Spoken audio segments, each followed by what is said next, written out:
Good morning. Good morning. I see you. I hear you. I'm so Hear me okay? excited. There you are. All right. There you are. Yay. I see you. And it looks like you're in your beautiful Good space morning. right now. I am. I'm in my studio. Thank you so much for having me on. I'm so excited to talk to you. I know. I'm so excited too. And before we start, if you can just introduce yourself and then we'll hit the ground running. Okay, awesome. Well, thank you. My name is Megan Twining, and I am so honored to be the founder and steward of this amazing community that we have here. It's called Sonder Fitness. And we are located just outside of Washington, D.C. in Calvert County, Maryland. And so we're a little bit of a rural community right outside of a big city. So that's me, and that's who I am. And that's my studio. Yay! And how long has your studio been open? That's a great question. We have been open 3.5 years. We opened our brick and mortar in the middle of the pandemic. So in Maryland, we had a very strict lockdown order, and we were working behind the scenes. We were supposed to open March of 2020 and got shut down about a week before we were supposed to open, and worked behind the scenes. And the day that Maryland opened back up for business was our opening day. So that was June 20th, 2020. Wow, because I noticed on your website your photos where you're with the big scissors and the ribbon and everyone has masks on. So I said, oh wow, like that must have been a crazy ride. I mean, from March to June, I know that was insane for all of us to be living, but knowing that your business is kind of on hold, what was that like for you? Yeah, it was, you know, you spend so much of your life questioning whether or not you should do the thing. You know, do I do the thing? Do I take the leap? Do I trust myself enough? Yeah. Do I have enough support to do the thing? And then you make that big decision, which is really, honestly, I think the hardest part of it is making the decision.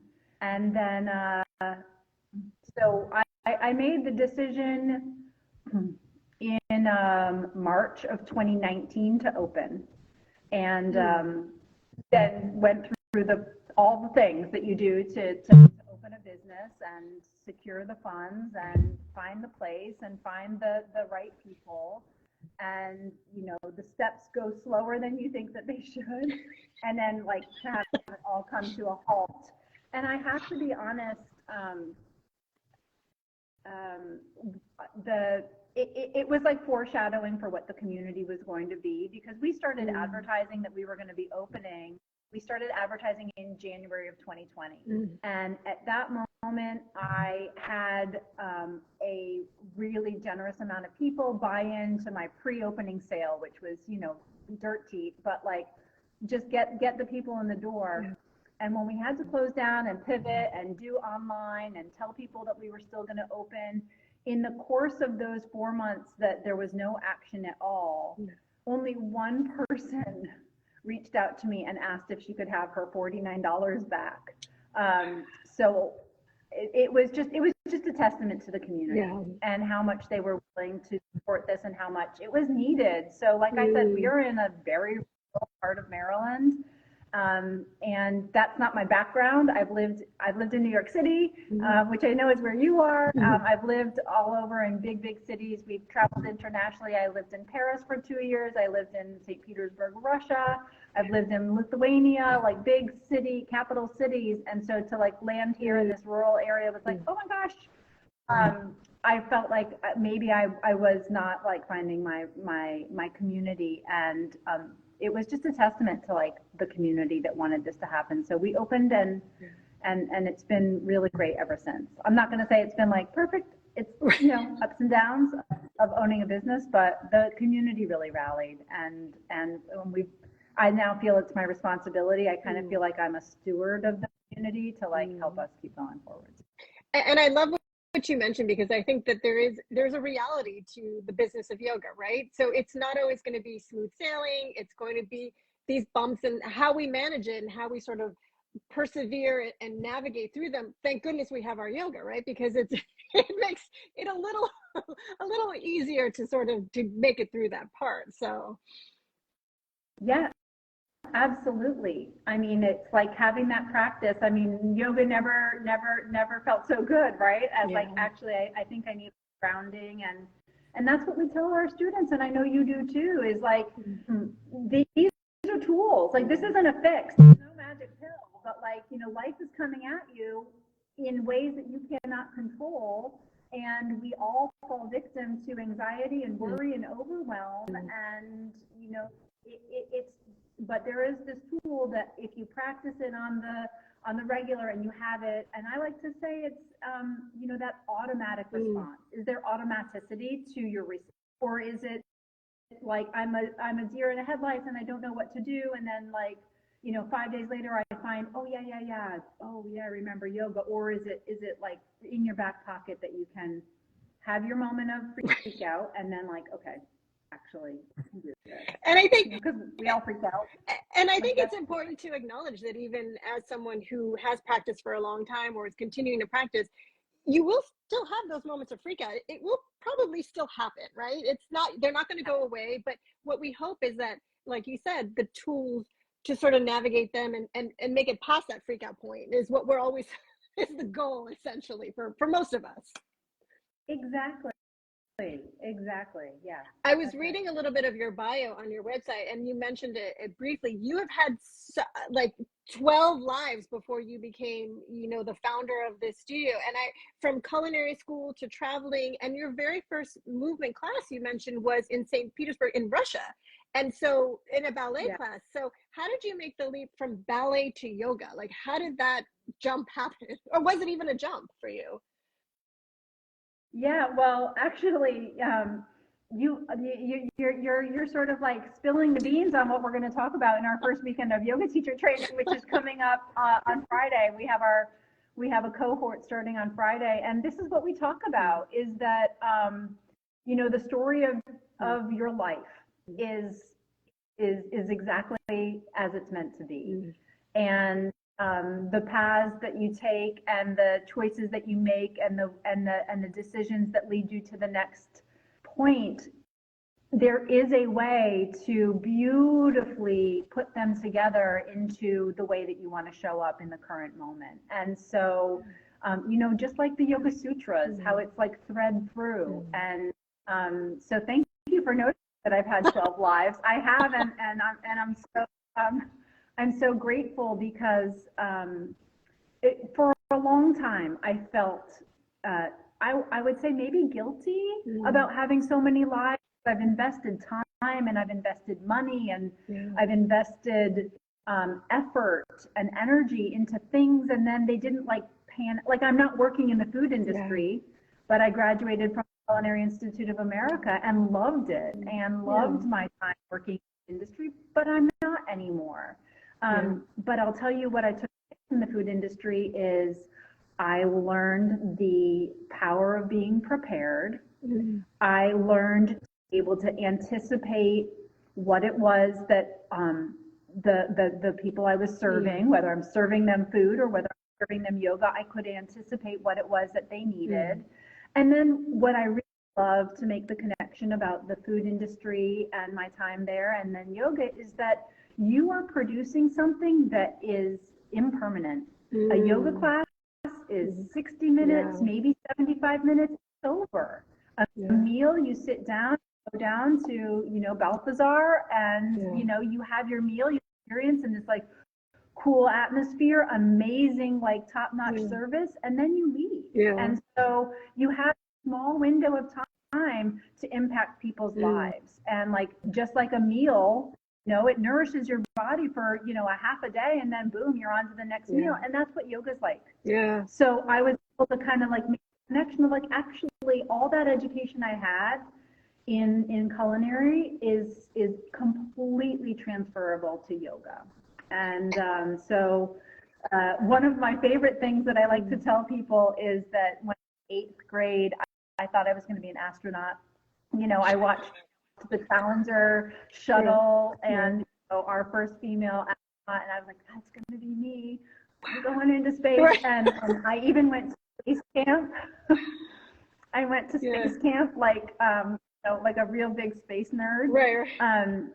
And there are so many parts of my own self that I think, oh my gosh, I really gave up on that. Like that was a real dream. But now as a yoga teacher, I can take people to space like every day, like every meditation, like where are we going? You know, like we can cosmos, and then you start to like understand that like universal. And I'm like, actually, I got the best deal out of it because I have that love of the universe, but I didn't have to do all the math.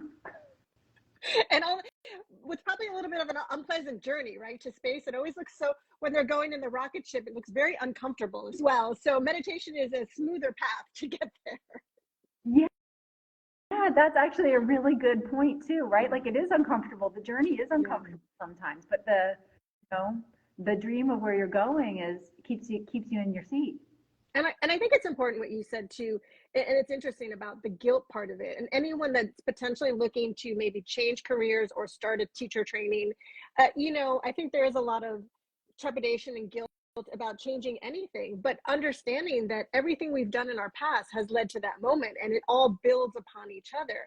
And so, like you said, you know, even if you're making this complete change, it really isn't so different, right? It's still you taking your experiences in, leading up to what we're going to eventually be. And also acknowledging that maybe what worked before isn't working anymore and it needs to change, which I think, again, our practice and all these things really help us sort of be like, is culinary work, is that still for me? Or maybe do I need to try something different now? And being honest about these decisions in our lives. So anytime people want to do a teacher training or thinking of making some kind of a career move like that, you know, hopefully the first step is just that moment of quiet, of seeing how it feels in your body. Is this the right step for me? Is what I'm doing still working for me?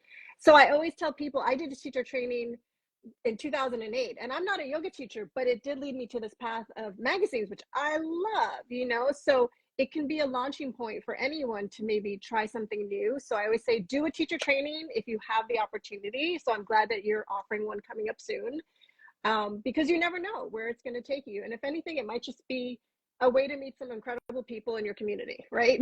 That's the best case, you know. Absolutely. And I love that you mentioned that like somatic response, like what is my body telling?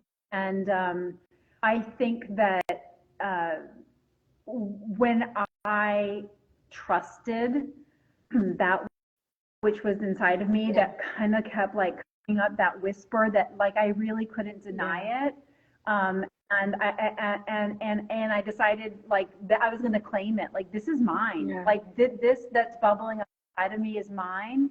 That moment that came, and I'd love to offer it up, is like that to me was like true joy. It was like, oh my gosh, I recognize what my body and my own self is telling me, and that recognition is actually real joy. And so I'm so excited to be a studio partner for the Joy Issue, and I wanted to share that with you because I think that really I didn't have it before. There was, I mean, I didn't have this insight of like, oh, astronaut, oh, culinary school, oh, you know, like all of this stuff, like it's only now a yoga teacher and as a yogi that I'm like, oh my gosh, it was all right there, and like it makes you just chuckle inside. You're like, oh, okay, I finally see you, and that's joy. Like, it's just awesome. It's definitely, when picking a theme for each issue, since we do one print issue a year, you know, it has to be something, it takes a long time. So it has to be something that I'm excited about.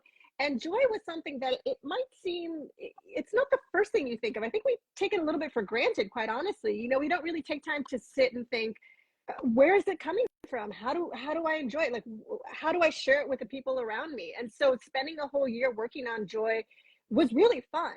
You know, so the next issue, that thank you for being a partner, because this is the only way we can create this publication is through partnerships with studios. So we're so grateful for your support and for helping us do what brings us joy, essentially. So thank you for that. It's beautiful. beautiful. It's just, like that co-creation of just an experience and an expression. And then I think it's the expression that's I wanted to so cool. Ask you as well, what the name of your studio, how did you decide on what to, I mean, I'm sure you had a couple of names that you might have been tossing around. How did you finally settle on what you settled on? Well, thank you for asking. I mentioned that my husband and my family and I, we've moved around a lot, and this is the first time that I've ever lived anywhere for as long as I have here in Maryland. And so it was kind of about the 5-year mark, which was already longer. Yeah. I was starting to feel wanderlust, and like something big has to happen. Some big change has to happen. I need to move someplace and start all over, and that freedom of starting again. And so I was Googling wanderlust, because that was like, well, maybe I should name the studio something like wanderlust. And up popped Sonder, and I know Sonder is becoming a word that a lot of people know now, and it's that recognition and that realization that everybody that you pass in the whole world has a life that is just as vivid and as complex as your own. And I was like, that's my word. That's what I'm up to. That's what we're up to. That's what connection is. Yeah. I mean, I've always known that energy is everything, and hand in hand with that, the connection is everything. So that's where the name comes from. And I think it's so interesting too when you mention the energy, because during lockdown and the online classes that were offered, they're great, and I think they still benefit a lot of people. I enjoy them as well, but there is something about the energy within a studio space that's created, and that you can't really replace that. You can't sort of mimic that. So it is, I'm so happy that studios are up and running again, and they're thriving again, and they're in that. But definitely, you feel that energy in the studio space, the energy of the person next to you. So I'm glad that that's still happening, and excited to hear that. I'm curious also, what is the most popular class that you guys are offering now? Because you offer a lot. You have TRX, you have bar, you have yoga, you have a bunch of workshops coming up as well. What do you find that the community responds to the most? So yeah, we kind of have like two paths of our offerings. We have our daily classes. We have 48 classes on the schedule every week, and it's a well-rounded mix of yoga from hot power to restorative to meditation. Plus we have strength training with the TRX, plus we have bar, which helps with all the mobility and posture and like maintaining the body's function.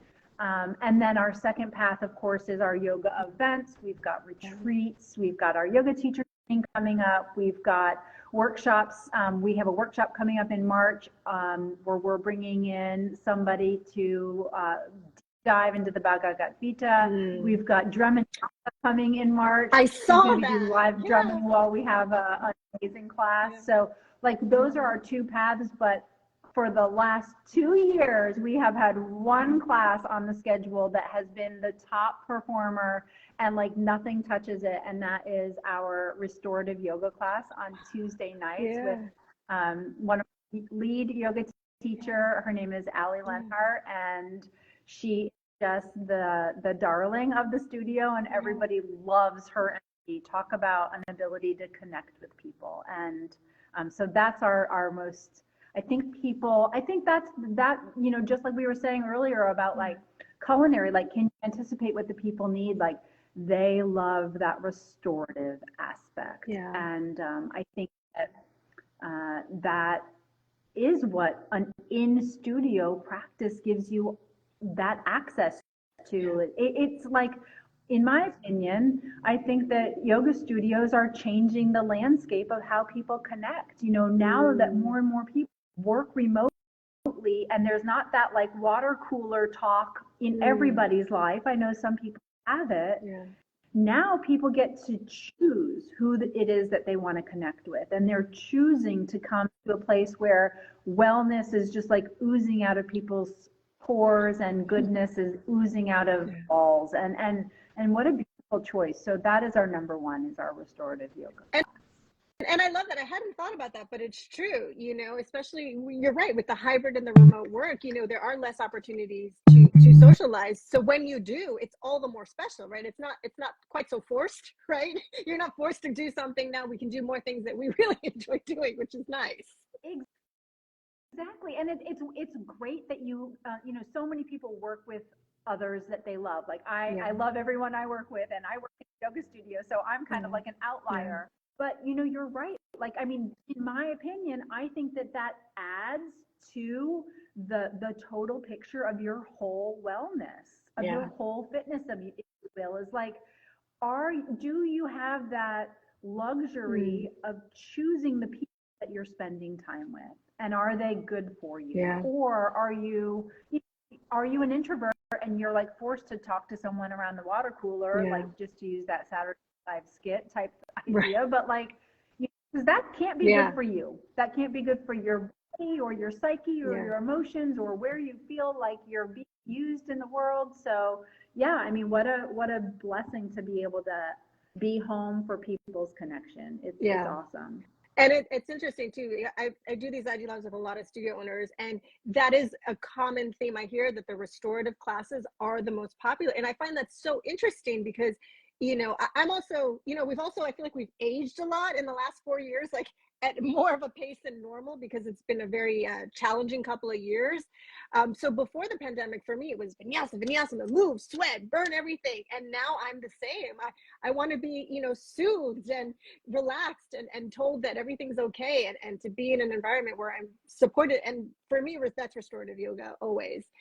So it's so interesting that seems to be what people really, they still need, and they're really still craving. It's an interesting thing to notice. Is there anything? Absolutely. Yeah. Is there anything you want to share absolutely, with us? I agree with you 100%. Anything else coming up? I know you had the drum workshop that looked amazing. I saw that on your website as well. You have some retreats coming up for 2025 as well. You have Italy coming up. So that's so much fun stuff that's coming up for you guys. Yeah, we really, we built the nest, and we stayed in the nest for a long, long time, making sure that everybody that comes to our nest feels really well cared for and is getting what they need. And there's the opportunity now to sort of spread our wings and fly not too far from home. But we've got we have an annual retreat, which we do in the Blue Ridge Mountains of Virginia at my friend Wes's property. And he has a glamping site and a fishing lodge, and he takes us out fly fishing. And we do yoga and hiking, and I do some Ayurvedic cooking for everybody. So that always comes up on Labor Day weekend. And we're super excited. It's about 4 hours from my studio, and it's just the most beautiful spot, in my opinion, on the East Coast. So I'm excited to take people there. And then we have our Italy retreat going to Tuscany in October of 2025, which is, something to look forward to. And we're going to be exploring some of those like off the beaten path locations, which is always such a way to be able to find something that isn't, in all the tour books. So that's kind of what we're up to with that. And you have your teacher training coming up. You said this Friday as well. That's also coming up. Yeah, so this will be our second cohort of our yoga teacher training, and we start on Friday. We do a little bit of a fast track, so they will be 200-hour RYTs by Memorial Day, so by May 26th. So we do an intensive weekend every other weekend for 8 weekends. And we hit all of the basics of yoga philosophy and asana and pranayama and a lot of meditation. What makes our yoga teacher training unique is we spend a lot of time on vibrational energy. We always do a field trip to visit some local musicians. So this year, the Phillips Collection, which is a modern art museum in Washington, D.C., and they have a music program. And this year, what we're doing is we're seeing a live performance of a composition that was written based upon a drawing that was done during someone's healing process in the midst of the pandemic. So it's sort of that like again, right? Like, so you have someone dealing with trauma during the pandemic, creates a drawing in which then inspires the composers. And so now we're going to go see the performance. And that's what we kind of tie into our yoga teacher training. We teach our teachers how to do that for themselves. Like, I do not hire anyone who comes up here and says down dog, up dog, you know, like go through the poses. No, like we're learning how to share our connection and our energy with other people. And that's what makes yoga so special. So that's kind of how we education in. So yeah, I definitely want to hear. I want to hear more about that. I'll email you about that separately. I would love to hear more about that program and that music thing that you just described. That sounds amazing. For anyone that's sort of on the fence and says, I don't know if I can do a teacher training, if I should do a teacher training, what advice would you give them to sort of, you know, maybe put them at ease, or maybe, you know, maybe it's not right for them, but what would you say to someone that's like, I'm not sure if I should do this? Yeah, so yoga teacher training is really not about a on-job training. It's not about how to get up and put a microphone on and teach people yoga. It's really that you get to that point in your life where you realize you want to know yourself better, and yoga is going to help you do that. And so we weave in all the wisdom of yoga. Our yoga teacher training, while everybody graduates and is confidently able to deliver an asana class, our yoga teacher training, as most yoga teacher trainings, is just such a different deep dive than that. And so for anybody that just is ready to say, you know, I would like to know myself better, that's what yoga teacher training gives you to. I always feel it's such a misnomer, right? It is a teacher training, but it's like a life training. So I always worry that it might scare some people, and they're saying exactly what, you know, when I first did my teacher training, I thought I'm going to learn how to do a handstand. That was what I wanted then, and I thought I wanted then, right? You know, it's 20 years now almost, and I still can't do a handstand, quite honestly, but I learned so much. You know, I learned about myself, and I met these amazing people. So I always try to tell people, you know, it's check it out. Try, you know, a lot of places do offer orientations, get to know the studio, get to know the teachers, and it really could be for you. It could just change your life. That's all. Just change your life, right? Absolutely. Yeah. I mean, if you're a mom, yoga teacher training is for you. If you're a dad, yoga teacher training is for you. If you have a sister or a brother, or you go to an office, I mean, all of these give us life skills. It's almost like life coaching in the most organic way, because it brings in like your physical movement, your breath that you are always breathing, and then it sort of helps you recognize that this star that, you know, exploded and created this universe, that you are a part of that, and that this real deep peace and freedom in knowing that. And that's what yoga teacher training gives us access to. So thank you for having that conversation.